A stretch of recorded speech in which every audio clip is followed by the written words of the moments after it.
Good evening. It is just gone 8 o'clock. It is Monday. That means it's time for the Total Evercade Podcast. We'll get to the chat in a minute and see who is joining us. But as you can see, we are missing Mr. Blunners tonight. We'll get to that later on. As always, there's a possibility of a trouser accident, so we'll cover that a bit later on. I'll hand to Ryan a bit later on to discuss all of that. So, but anyway. The show must go on, and we have with us this evening Ryan. Hello, good evening. And just put everyone's mind at ease, Blunners is actually okay. He hasn't put a transfer request to move to the other Evercade podcast and join them out in America or anything like that. So he's all good, but it's just there may be some slight changes to the show moving forward, but we will get to that a little bit later. Indeedy.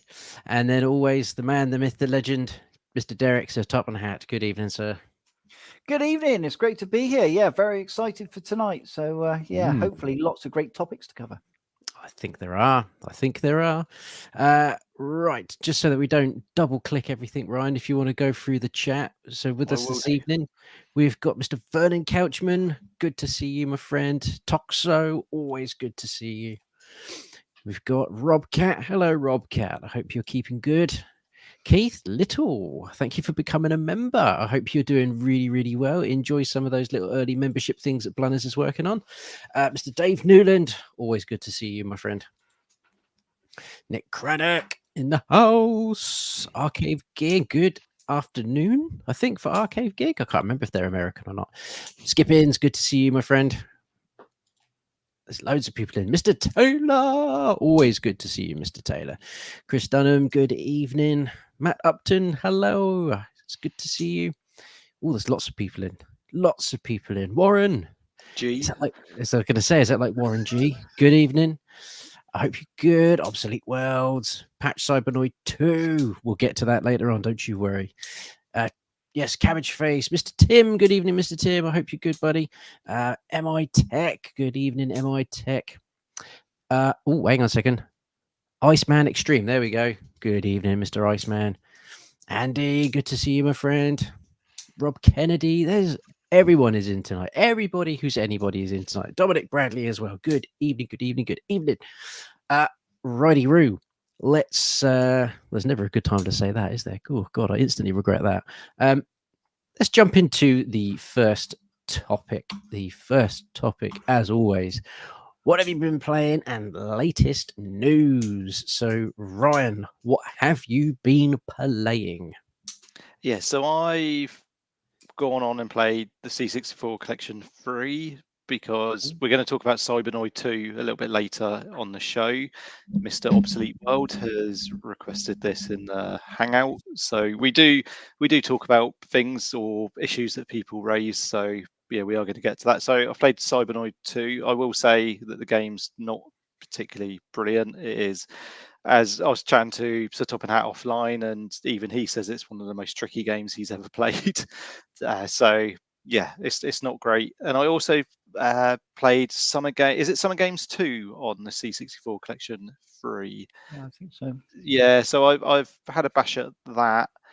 It's quite tricky. I think it's one of those games where it would help having a joystick, to be honest. Using the D-pad to sort of rock left and right isn't the most comfortable thing. But what I did notice on some of the events, on all of the events, the high score has been set by KD. So Evercade have clearly gone into the game and set the high scores, which is cool. They've made the game more personable to Evercade. But a couple of the events, I think show jumping and high jump, the high score was did not finish or did not complete, which is a little bit disappointing because you would imagine the person testing these games would be able to at least set a high score and not just have a did not finish as a high score. So yeah, I admit myself I couldn't do show jumping. It's rock hard on that game and it's really, really tricky. But I would expect someone who was an expert and asked to set the high scores to at least be able to register something on the leaderboard.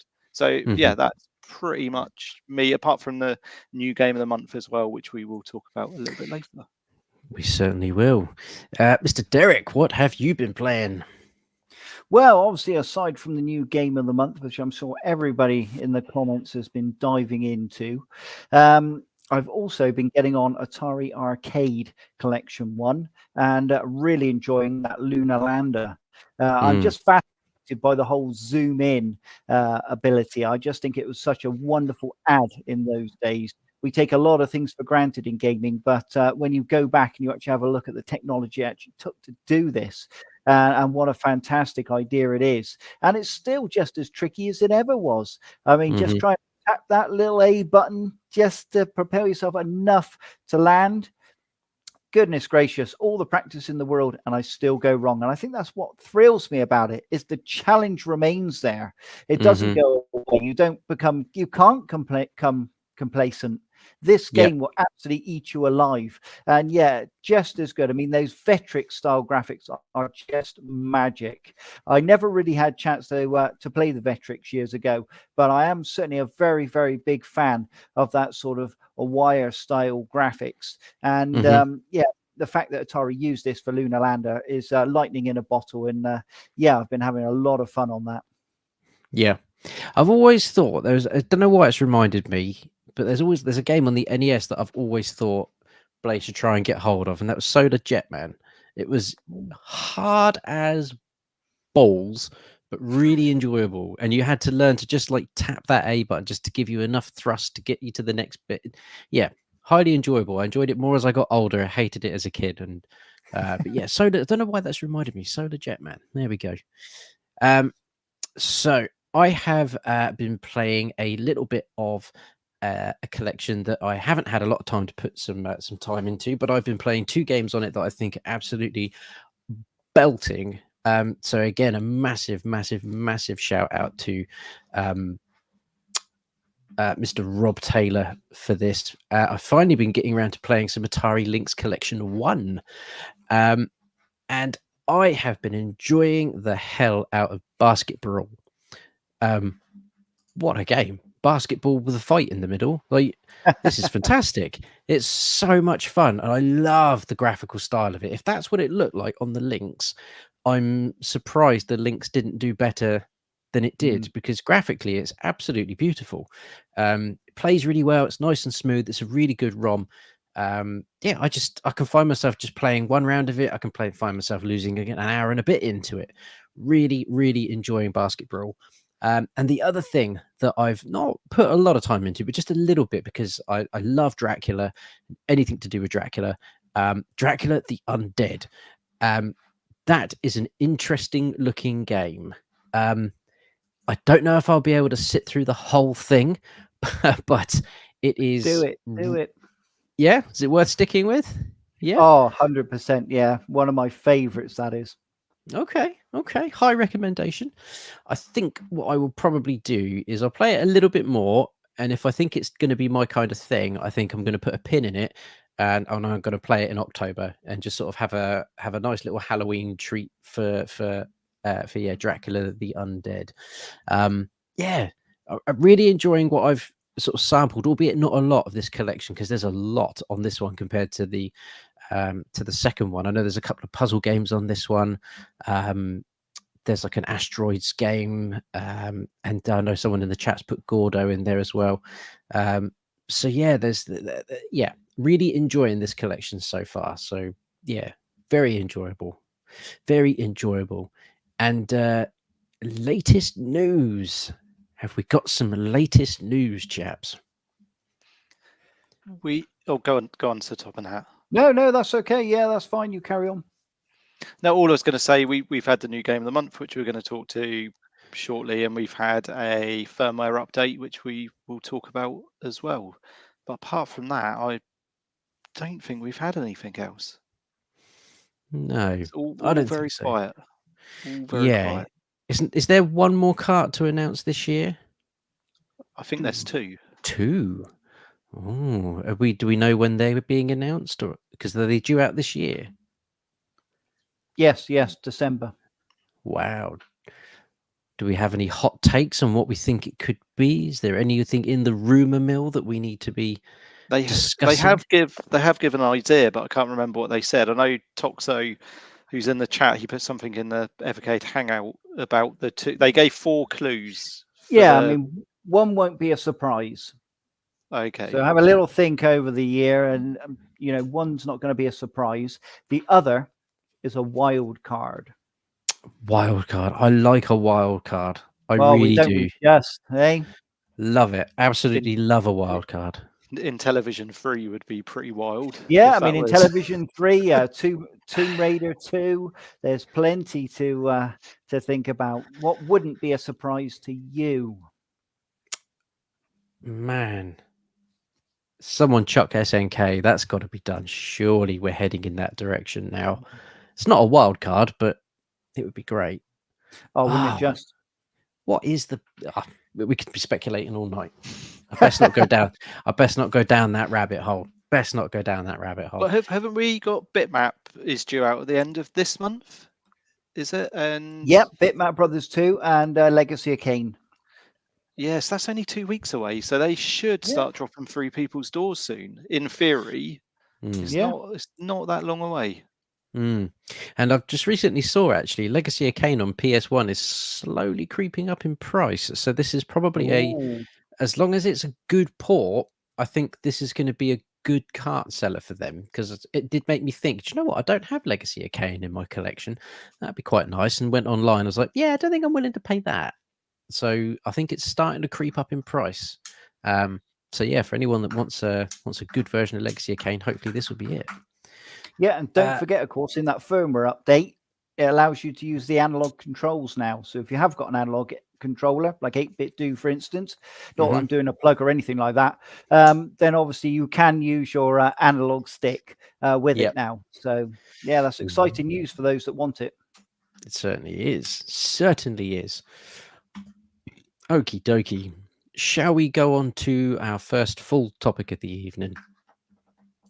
That is Soko Banana. I've seen a few people in the chat have said that they are playing a little bit of Soko Banana.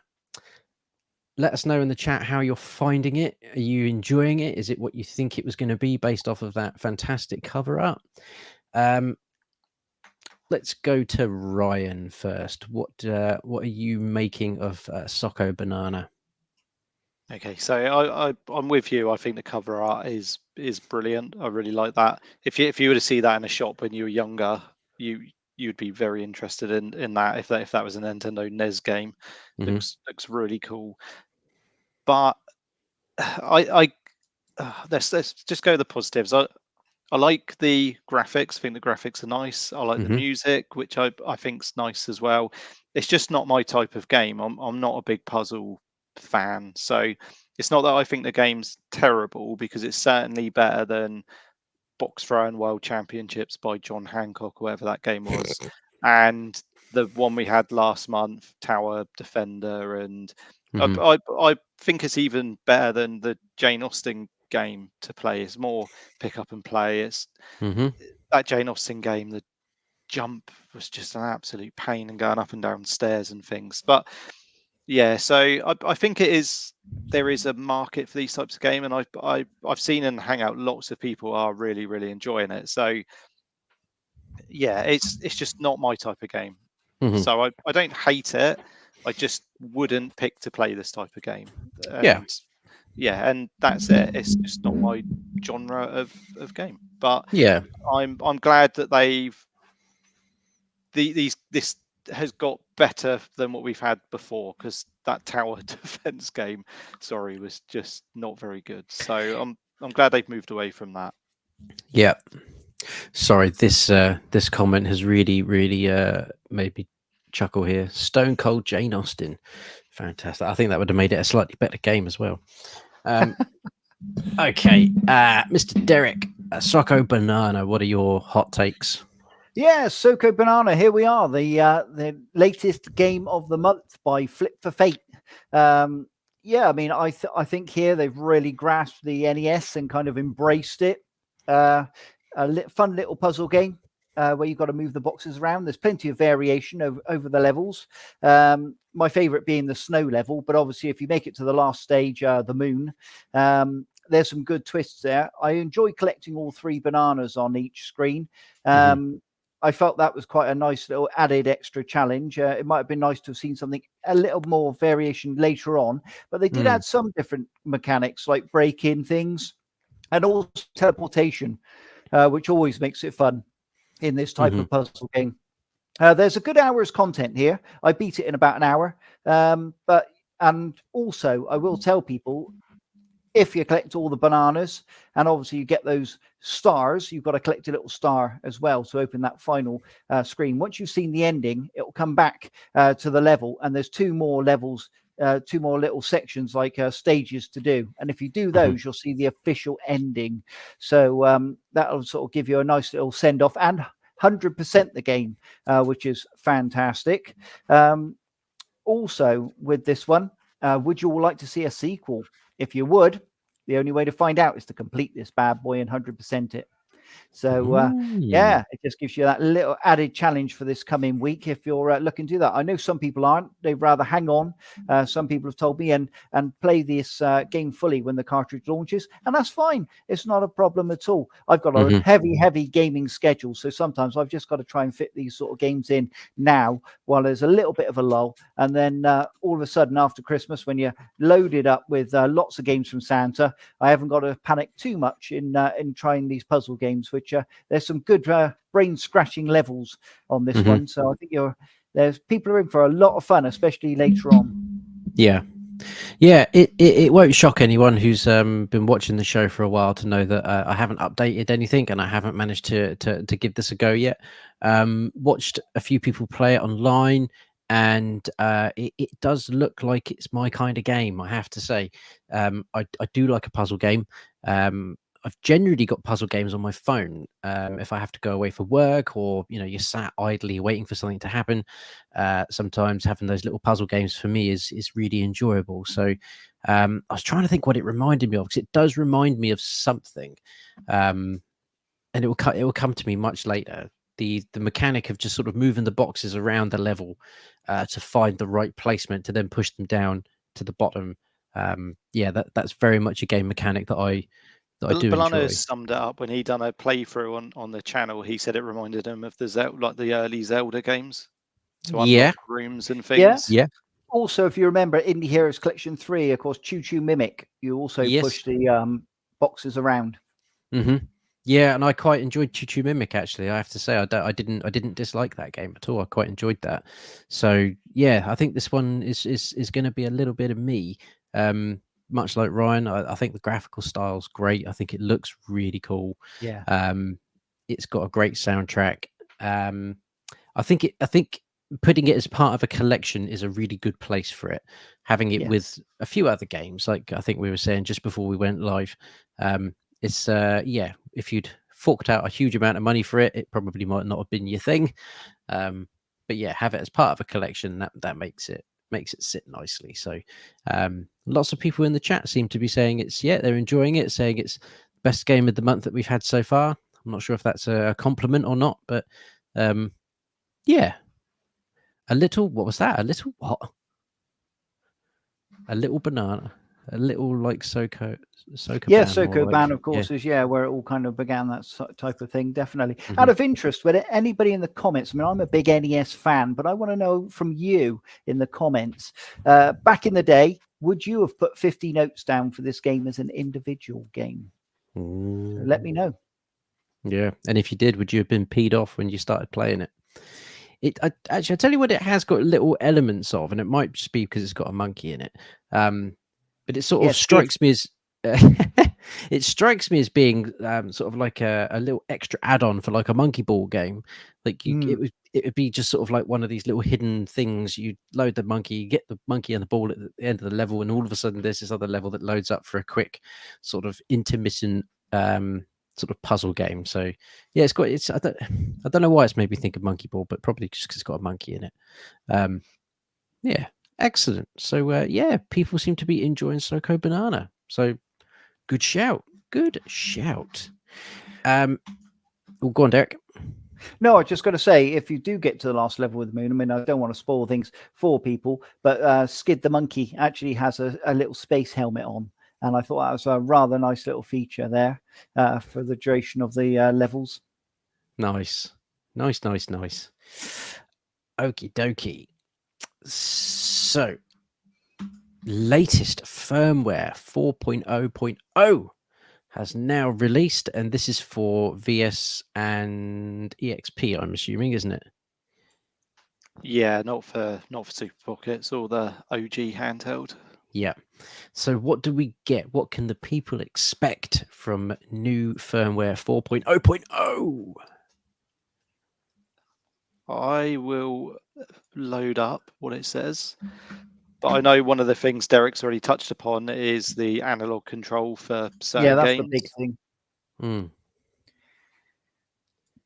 Yeah, so we've got that now, which is obviously people have been asking for a while, but it's only true analog, isn't it, on certain games? So it'll work on stuff like Tomb Raider 1, but it won't be. Yeah, there should be a list, I think. Yeah, so I'm just looking now. So yeah, you've got analog controls in Worms, Armageddon, Speedball 2100, 40 Winks, Duke Nukem Land of the Babes, Duke Nukem Time to Kill, Glover, Tomb Raider 3, Adventures of Lara Croft, and Legacy of Kain, Soul Reaver, which is obviously out in a couple of weeks. So that's really positive, and I think it'll make Glover certainly more playable than using a D-pad. And I know Crazy Burger has done a video, he's in the chat at the moment, but I know he's done a video on the use of the analog sticks. And yeah, so I think I won't put words in his mouth, maybe he'll say in the chat, because I don't want to get it wrong, but I think he was quite surprised how good it was. And Excellent. then we've also had the high score save state on the arcade carts. So I don't know if that's on all of the games or just on some of them as well. So if you're playing an arcade game, set a high score, it will automatically save it. And then if you put in a new cartridge, if you then start the game and fire the game up again, a few days later, that high score should still be on there. But Crazy Burger did try it on multiple games and it didn't seem to work. So I haven't tried it myself yet. But if anyone in the chat has tried it, do let us know if that's been working. The other thing that has been added is auto fire for some of or turbo fire, for some of the arcade games as well. But again, I've not tried it, but watching Crazy Burger's video, I believe that there's issues with this as well. So doesn't seem, here we go here. So analog works very well. The saves for arcade patch and turbo fire doesn't work unless you patch your carts at Christmas. So yeah, unless you patch every single cart before, it's not going to work. But I don't know. Thank you. So yeah, I never patched mine, and I don't know if Blaze have actually come out and said that anywhere. I don't know if it's hidden away on Discord. It's a little bit disappointing because I don't know anyone really who uses that. So it would be much better if they posted it on other social media platforms so other people could see it, and rather than hidden away on an area of the internet that not many people know about or particularly use. And then the other interesting thing is the eject cartridge function, which I will share this. But again, the interesting thing with this is, so here we go. Evercade cartridges are hot swappable, meaning unlike classic cartridge-based system, you can safely take them out and insert them while the system is on, though you should always quit the game you were playing before doing so. Some people like a little reassurance that it's definitely safe to remove the cartridge, so we've added this feature for you to be 100% sure it's okay to take a cartridge out, similar to the safety remove hardware function found on modern computers. So you just simply hit the select button from the main Evercade menu and follow the on-screen instructions depending on what Evercade device you have, and then you just follow the buttons that are on the screen there, which L1 for slot 1, R1 for slot 2, or A for both carts. But they kind of contradict themselves a little bit because they say it's there, but you don't need to use it. So I'm a little bit confused. Do you need to use it? I did actually use it today. Yeah, I did actually use it. So yeah. Okay, and how did it reassure you, or did you not really think anything? I haven't retried the cartridge since. So yeah, I like to think it's fine, but it's a little bit ominous. But yeah, the whole technique of just pressing the select and everything, and it ejected it. I heard it come out, and then it said no cartridge. So yeah, okay, hopefully it's all intriguing. good. Yeah, if it gives some people that reassurance, then maybe that's Yeah, I mean, what I some just people wanted to need. try it. Yeah, definitely. Emotional support eject feature. Exactly that, obsolete. Exactly that. Emotional support eject feature. That's a t-shirt, isn't it? That is a t-shirt waiting to happen. Excellent. There was something in that did come to my mind, and I can't think what it is now. It's been and gone. That ejector seat comment has taken up residency in my mind. Where the other, oh no, it's come back now. Analog stick. The is there a way, and someone in the chat, possibly Mr. Benzies if he's in the chat, I don't know if he is there a way of printing like an analog stick that you could just sort of put over the D-pad and kind of use as like a substitute analog stick? That would be great, and I wish Blaze had done it. Because the analogs, the D-pad on the VS and on the EXP, it's got that little roller feature to it. It's not solid up, down, left, right. It's got like a little bit of wiggle room. If something could just sit on the top and act as like a bit of a analog, I don't know why that came into my mind when see it did. Somewhere that somebody had done one, not for the verses, unfortunately, but yeah, that sort of thing had actually been done. So whether you could modify it, perhaps buy it and modify it, yeah, I'll have to look into that. Yeah, there is a chap in the Evercade Hangout. His name escapes me, but he's done a lot of the what are they called? Not the cases, the things that are coming out for the Tate, the grips for the Tate mode. He's done lots of those, and he sells those. So maybe it's something that he could possibly do. I don't know. Oh, obsolete's put in there in the chat there, or a pair of underpants. There you go. I did share a very, very quick mock-up last Monday of hashtag Everpants. I had a quick look online to see if I could get some printed. Transpire as I can. I have a mock-up. If somebody would like to see the mock-up later on, let me know, and I'll hold my phone up to the screen again, very high tech, and I'll show people the mock-up of the Everpants, which will be something we may print for some lucky winner at some point this year. Maybe Christmas special, we'll give away some Everpants. Yeah, give us a shout in the chat if you want to see them later on, and I'll unveil potential Everpants. Excellent. Firmware 4.0.0. Is there anything else people need to be aware of? I just read through it then, and it's just saying there's various fixes to arcade games and other bug fixes, but there's a certain game that hasn't been fixed, which we will get to on the next topic. There's also a little hidden game there for people if they want to find it. It's a little hidden game. Ooh, a hidden game.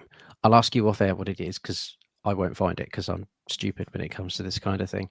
But it is always fun to see that there are some little hidden games in these things. So excellent.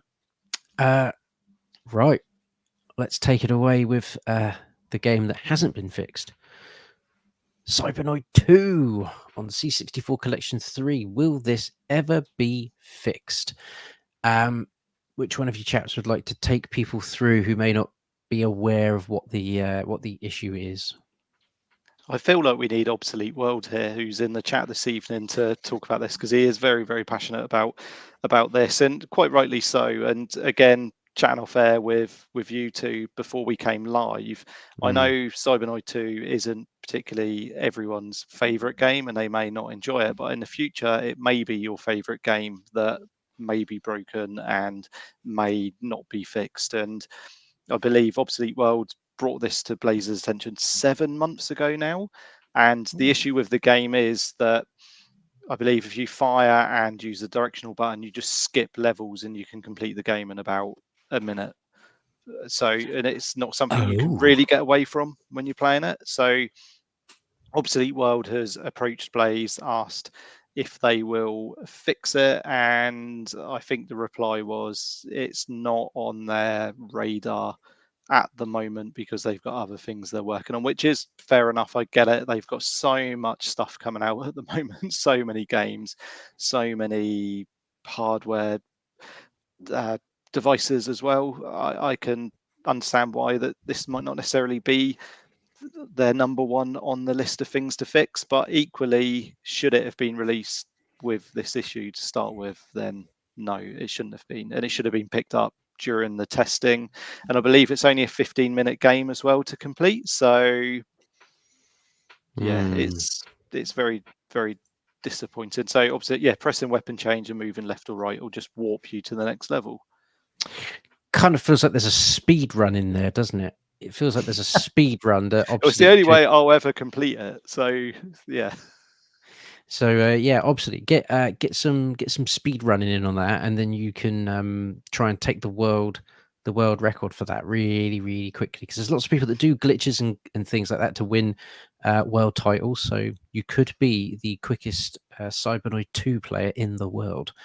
Yeah. So the Obsolete World said here, the reply was they won't fix it because it would break save states for the game, but it's only a 15-minute game to complete, so I'm sure people won't be that disappointed having to run. I know it's rock hard, as Top and Hat said earlier, but yeah, and like Obsolete World said, the new firmware release broke a lot of save states for the Capcom arcade games on the EXPs anyway. So yeah, would people really be that disappointed? I think people would rather have a fixed game than a loss of save state.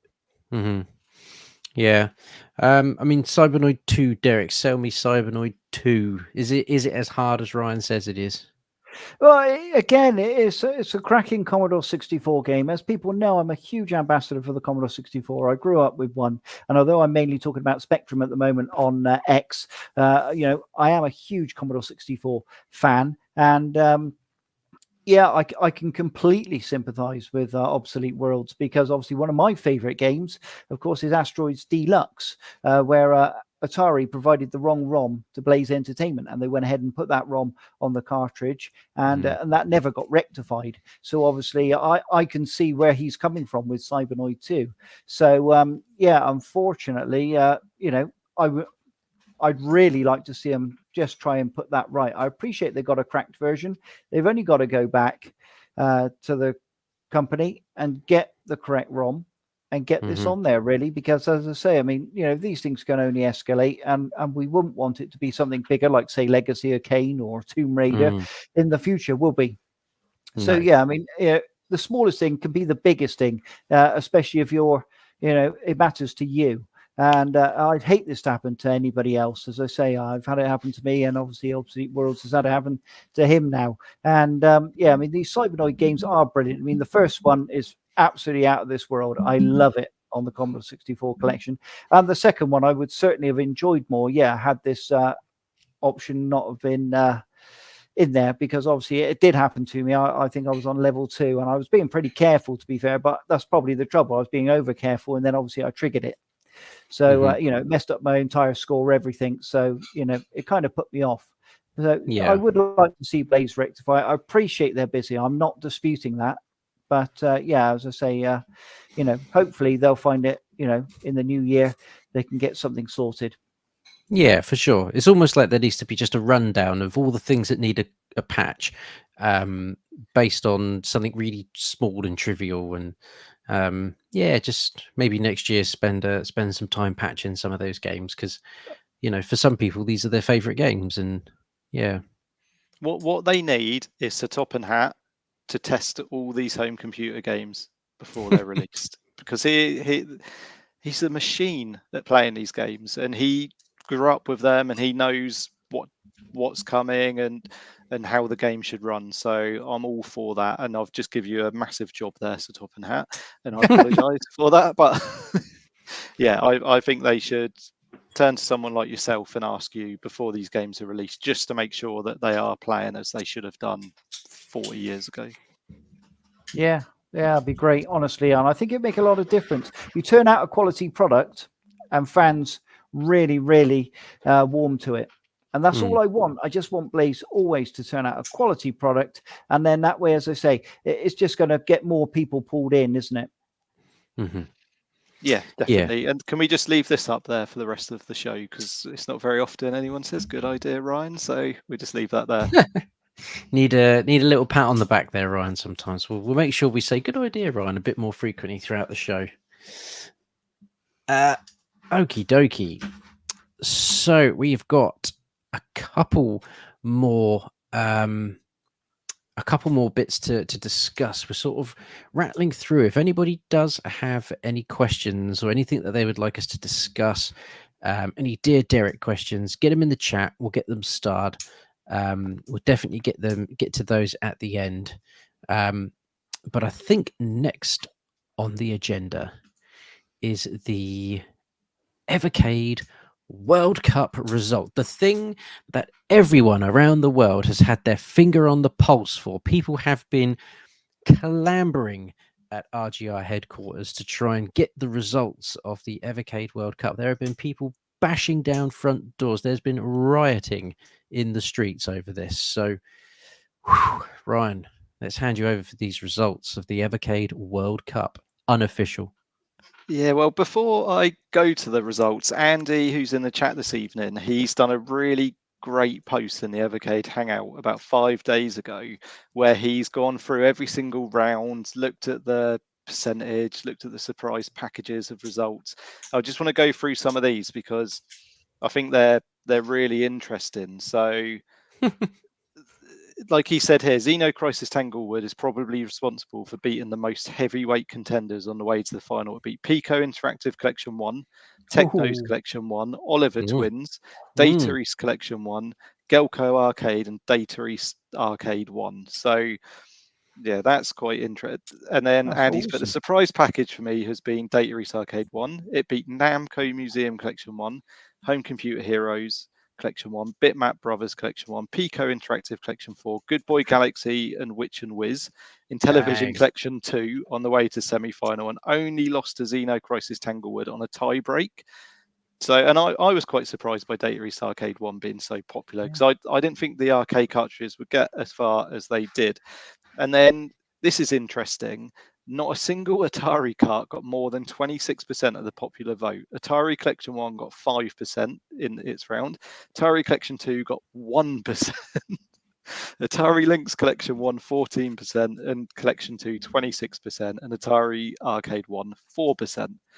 And then he goes on, interestingly, not a single overpriced legacy cart made it past round 1. So, so that was good. And then this is outrageous. Intellivision Collection 2 made it all the way to the semi-final, having lost all 4 matches it competed in. Best performance was 14% of the vote in round 3 against Data East Arcade 1. Interplay Collection 2 was the only cart to get no votes at all in a round. Oh, man. Oh, no. I feel bad for that because that's Earthworm Jim 2, isn't it? Yeah. And you would have thought that would have been Intellivision Collection 2, not Interplay Collection. Maybe that's a typo by him, but I don't think it was. I don't think it is. So there's some good analysis there, isn't it? That's a pundit's analysis. We should probably pay him for that. No, I think we need to do the next Evercade World Cup. We need to do like match of the day analysis of it on each round. Yeah, if you could get Andy in. Yeah, if Andy could do it in the style of oh my god, Alan Partridge when he used to do the day-to-day, the World Cup. If he could do it in that kind of style and have this over elaborate board with it all on and have him like, oh my god, yeah, let's do it. Next Evercade World Cup, Andy, you've talked yourself into a job here. Yeah, the next World Cup in 2025. So, and we'll have some new cartridges in there as well, because obviously Tomb Raider wasn't in this World Cup, and nor was Thalamus.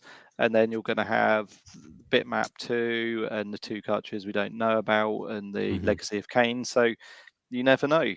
So in third place, so in total we got 108 votes on the final, which is really good, really high numbers for a Facebook poll. So in third place, actually, I'll let you know who the finalists were in case people haven't been keeping an eye on the Evercade Hangout. So you had Xenocrisis, Tanglewood, Codemasters Collection 1, who are the defending world champions, and Team 17 Collection 1, which again surprised me that we got home computer cartridge in the final, but it shows you the power of the Amiga, I think.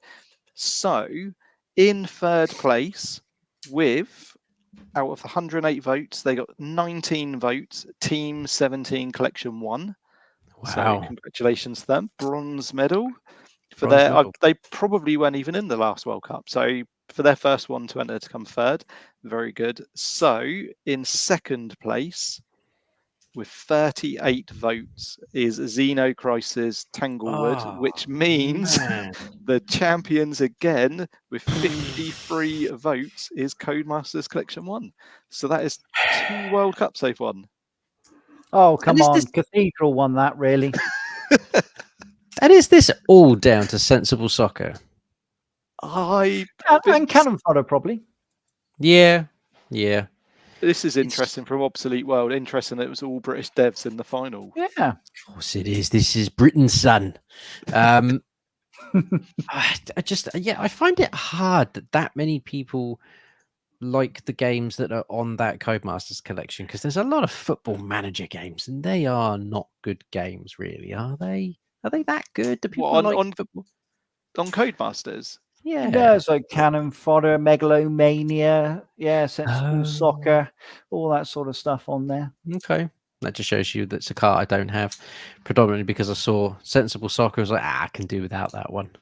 I think it's just the power of Sensible Soccer, Cannon Fodder, and maybe the pinball game, Psycho Pinball, and the game Sir Top and Hat just mentioned, which escapes me, the one where you Megalomania, and I think that people have got such nostalgia for those games, it carries it through. But yeah, that's 2 World Cups we've won now, and they've won both. But what I might do now to keep the polls going is do Codemaster versus. So it'll start with Atari Collection 1, and I'll work the way through every single cartridge and see if it can beat all the rest of the cartridges one-on-one. Yeah. So it will go and defend its championship now, singularly against all the other cartridges. Like a world tour type thing. He's going to have to do a world stop, starting with cart 1. Yeah. I don't think it's going to have any problem against Atari 1 based on those poll results. No. I keep mentioning it, so I want to send it to you. I can do without Codemasters. I'm a completionist, but I don't need Sensible Soccer in my collection. The only times I need to know it and play it is just before Christmas, so I can try and beat Ryan, but it's not going to happen. Defending world champion. Yes, winner stays on. I think that's a good way to take it before we get to the next World Cup. Interesting. Okie dokie. Moving swiftly along to the Evercade Hangout update. I'm not going to steal any of Ryan's thunder on this. I'm just going to literally hand this to him because this is phenomenal news. Is it? I don't know. Evercade Hangout update. I thought you said that. I thought you were going to be talking about the numbers. Well, come on, we'll do a drum roll. We may be the biggest independent Evercade Facebook group now, possibly. I don't want to tempt fate, but we may well be. And that is a fantastic achievement from everyone who's in the group, considering we only really started the Evercade Hangout about a year ago.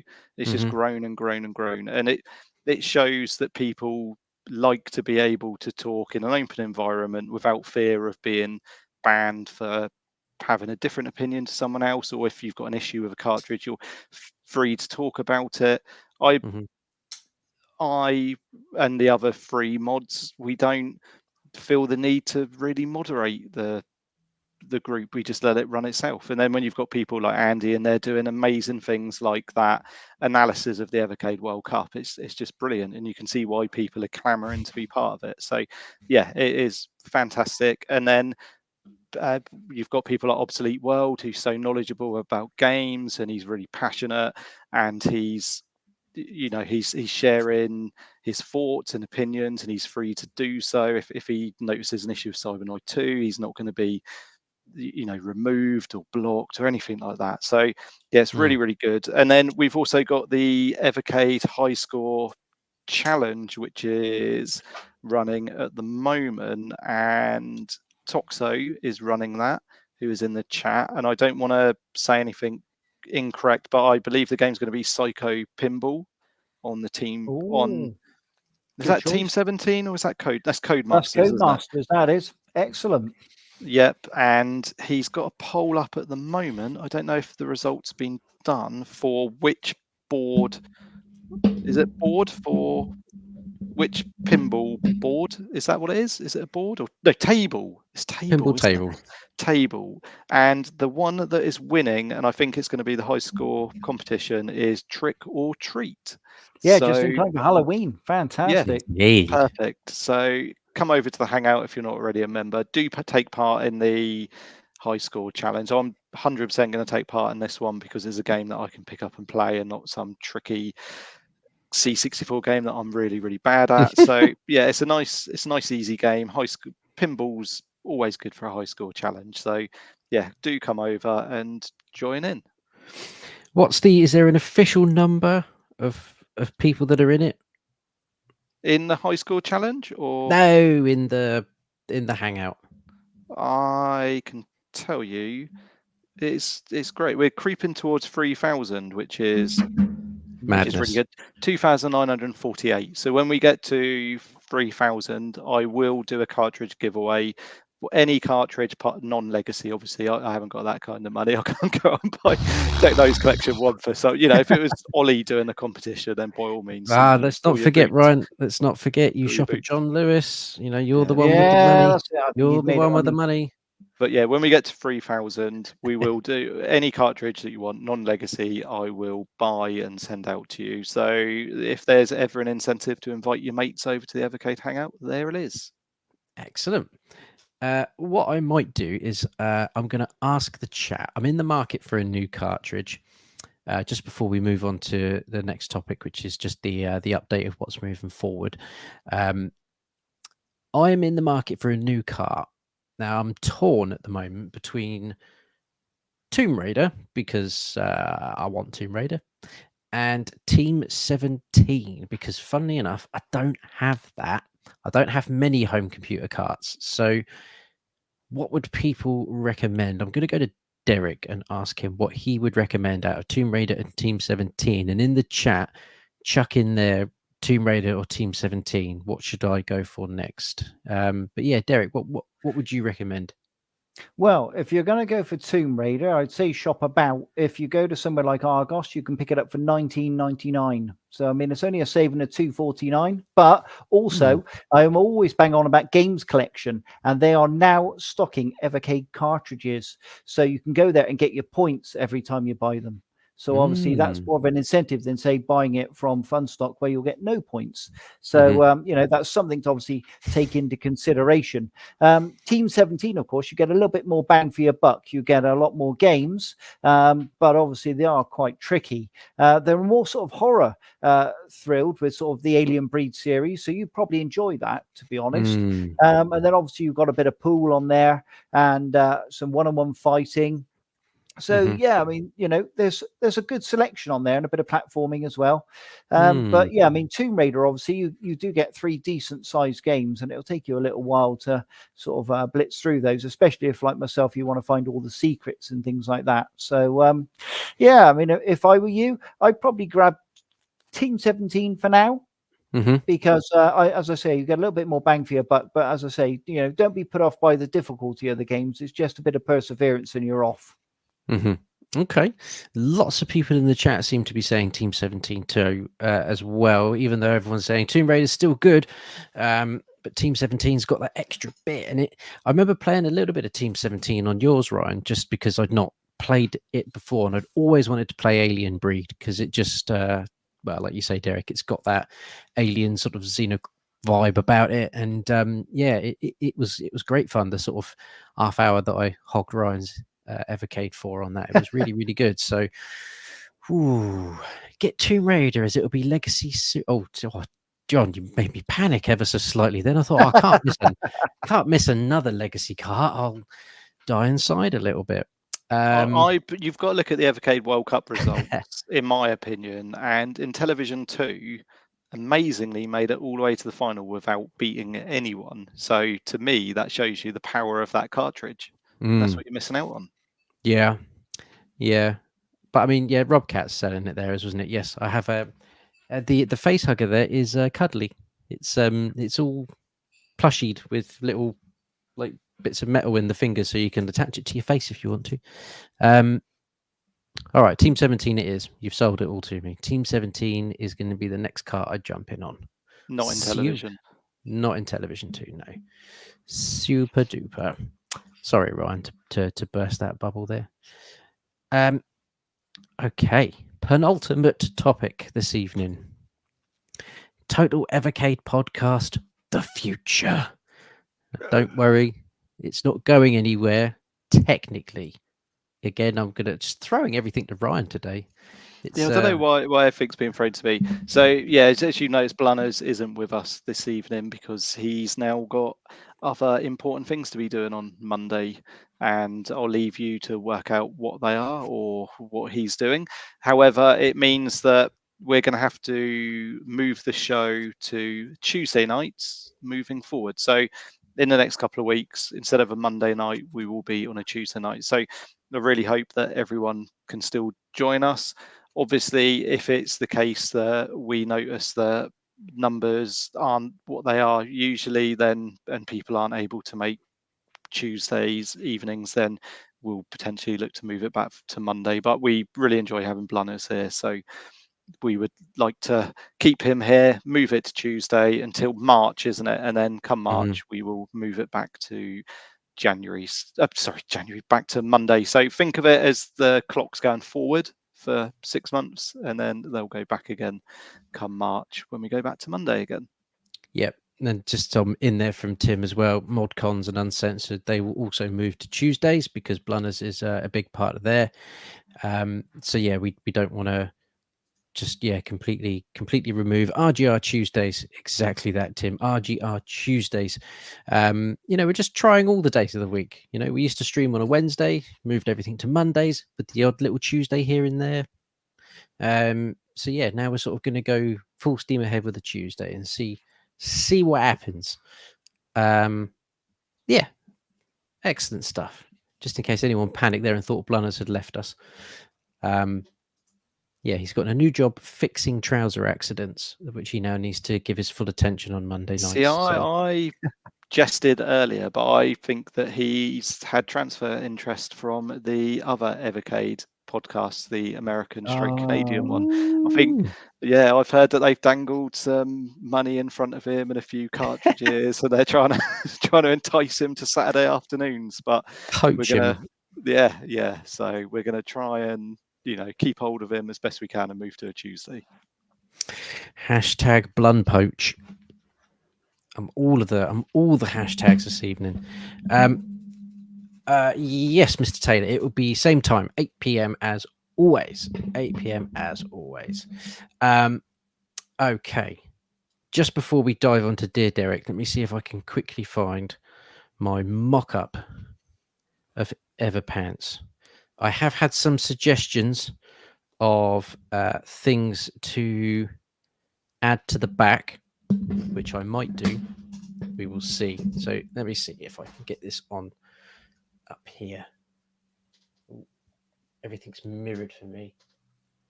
Oh, come on, Ollie. There we go. Look at that. Oh, Everpants. And look at that. They could be yours if you are unlucky at some point in the future. Everpants. You started the hashtag and it got me making questionable Google searches of trying to print pants. So there we go. A Bluetooth styled flap. No, I have had somebody suggest that we just put insert cartridge on the back. So we will see how that goes. See how that goes. You can't put that on the back, surely. Well, you could. Okie dokie. Let's move on to our last part of the evening, which will probably see us nicely through to that hour mark. And that is, dear Derek, and You could any also questions? put bringing hardware back on the front as well. Bring it. I quite like the fact that it says Everpants Hangout on the front. Ah, See, it's fully officially licensed Hangout merchwear, and yeah, just changing it out to Everpants. Yeah. Okie dokie. Let's go to the starred questions that we have. So we have the first one from Mr. Obsolete Worlds. We've got, dear Derek, what is your take on the System 3 comment that they almost released a limited cart? Do you think there's a chance to get iKey Plus yet? well, I'm a huge System 3 fan, as you know. I mean, I grew up with all of these games, from Flimbo's Quest, obviously, to the Last Ninja games. And I'm especially a big fan of the Last Ninja Remix and Last Ninja 3 on Commodore 64. I would have loved to have seen that cartridge come and drop on the Evercade. I appreciate, at this time it wasn't right. I mean, just to do 1,000 cartridges was nowhere near enough. So perhaps Blaze were right to pull out at that point. I think they need to get straight back in there, and I think they need to get something agreed sooner rather than later, because obviously the later you leave it, people like myself are going to pick up a physical on something like the Switch, and then I've no need for an Evercade cartridge. So I really do think they need to strike while the iron's hot. Waiting another sort of year or 18 months, it simply isn't good enough. This would have been massive if we could have had it at the same time as all the other consoles and drawn attention to us. We could have been up there in the little headings where they show all the various formats. But yeah, bitterly disappointed. So, can we see it in the future? Absolutely. There's no reason we can't. I've been banging on about this long enough. Blaze know how much I really want System 3. And to be honest, I think System 3 would have hit a bigger and better audience if they'd have come to the Evercade, because we're here for the retro. Whereas, am I going to pick up The Last Faith, or am I going to pick up System 3 collection that I've probably never heard of?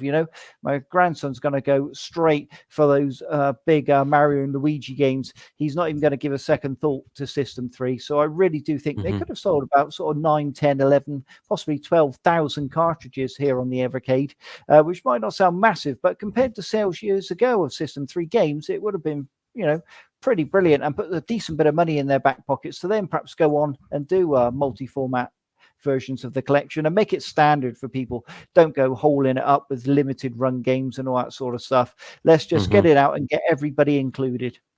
Yep, couldn't agree more. There is a time and a place for a cool limited release, but sometimes it's just, don't let everybody miss out on it. To be fair to limited run now, is they tend to drop their stuff nearer to a payday than they ever have done before, and they leave a window open for quite a long period now, where they sort of say, for the next month you can pre-order this game. Once the pre-order window's closed, then it's not selling anymore. So they kind of don't say there's only 1,000. It's like, well, if only 1,000 people pre-order it, then only 1,000 get made.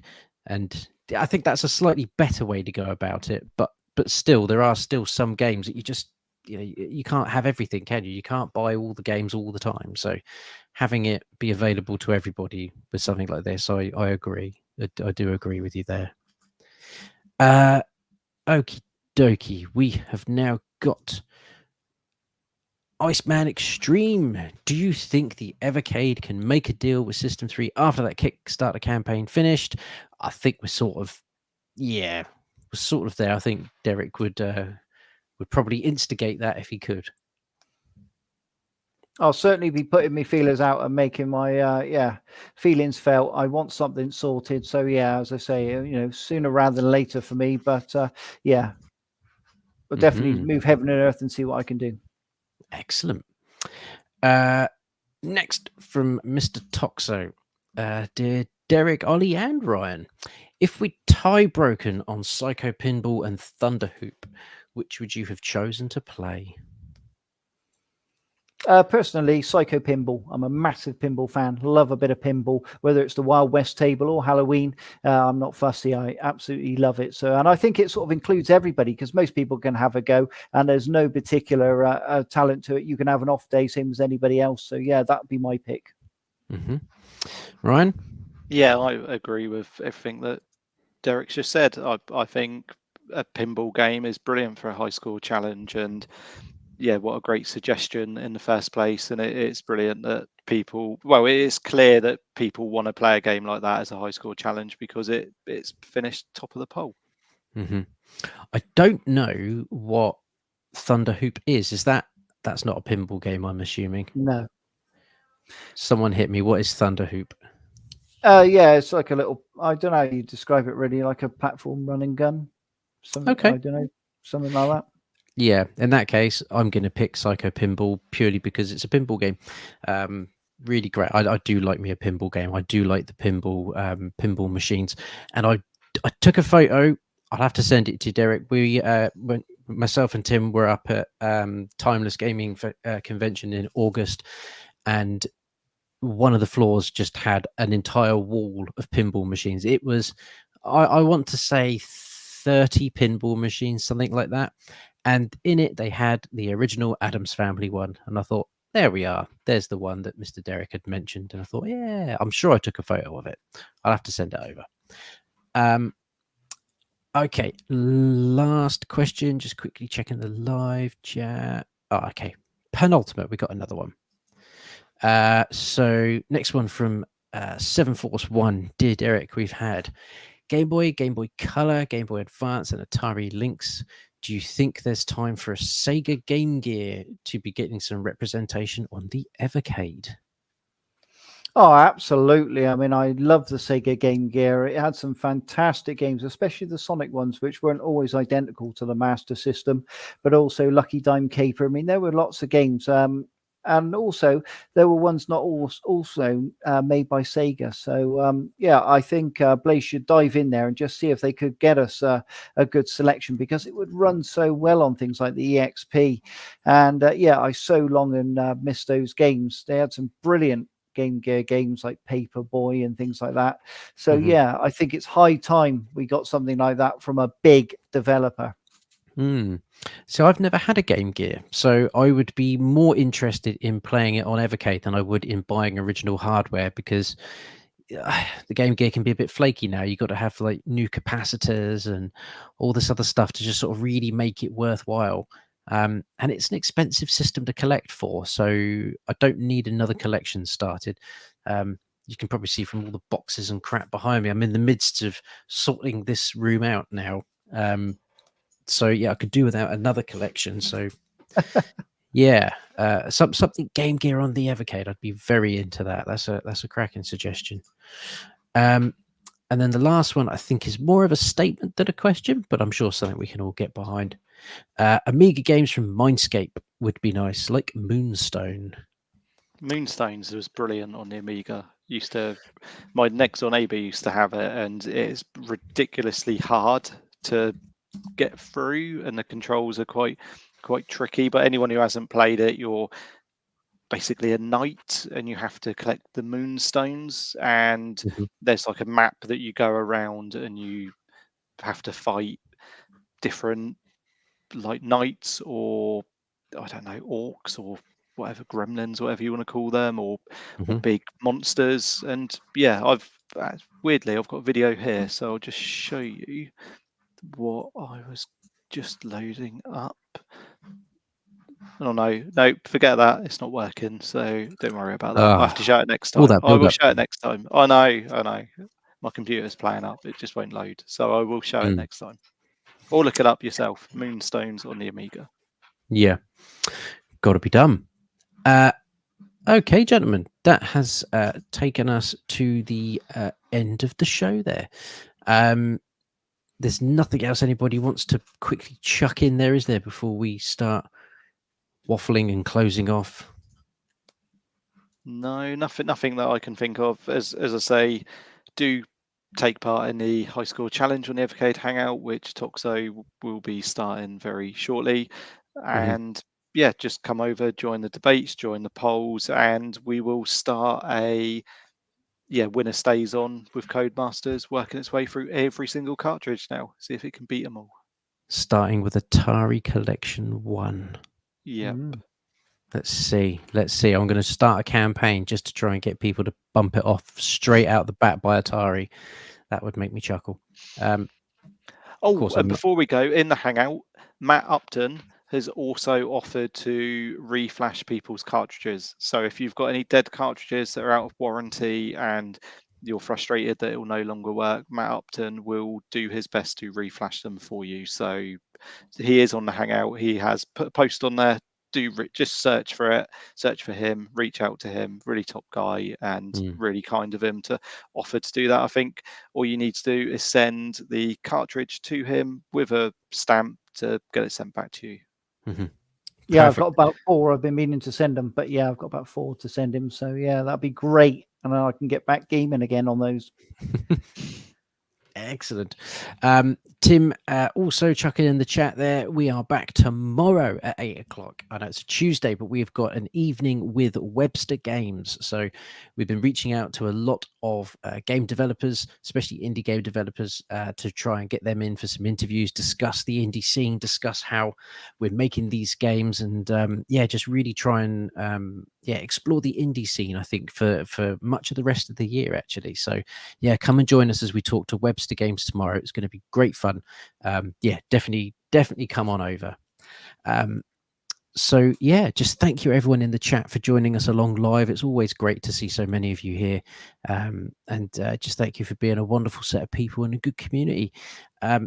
As Ryan says, come on over to the Evercade Hangout, invite your friends. Let's get it up to 3,000 and see if we can really get it there.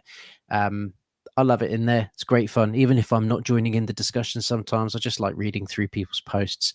So yeah, get on in there. If you're new to the channel, please consider hitting that subscribe button, because that helps us out a huge amount. And give that video a little cheeky thumbs up. Then we know that you've been here. That shows us that you're enjoying the content. And anything else that you want to keep discussing, please do keep discussing that in the comments section, or bring it over to the Hangout. Clip something that you want us to discuss, and get it discussed in there, I guess. Just thank you both for a fun show, and thank you everyone for watching along live. And we will see you tomorrow, and then after that, we'll see you next week. So good evening, everyone.